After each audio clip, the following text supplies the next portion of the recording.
Duydum ki bensiz yaralı gibisin. Ne ağlar ne gülersin, bir ölü gibisin.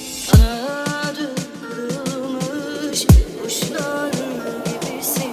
Beni bırakırsın, böyle çekersin. Bak şimdi uzaktasın, tek başıma bu derdi kafamı duvara vurarak taşıyorum kadın. Kendimi yendim, kendime kızdım, kendime kırgınım.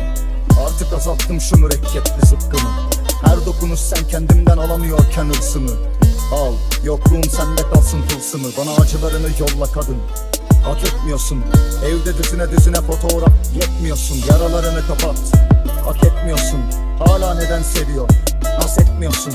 Kadın sevme beni, ben seni hak etmiyorum. Kalbin çığlığa atarken yetmiyorum. Üzülme demişsin, şikayet etmiyorum. Nasıl olur da üzülmem, pişmanlık kendi yolum. Yollarına dar ağacı kur, artık uzanamayım. Bilirsin sessiz bir sinemayım.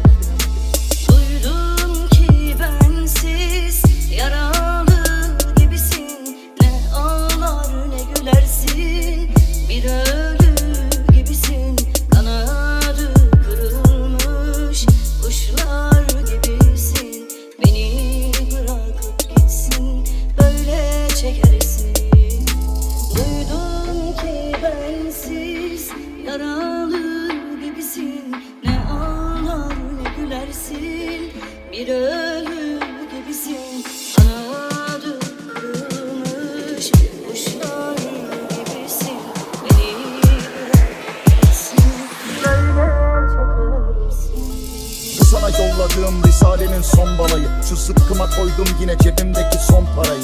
Bir rüzgar eser, bir gülden ömür gider. Bir kömür parası gözüm, bir gün bu zulüm biter. Bir gün doğarız belki, o gün biz ölümlüler. Bir yerde yanarız elbet, iz kalır gönül tüter. Bir rüzgar eser, bir gülden ömür gider. Bir kömür parası gözüm, bir gün bu zulüm biter. Açınca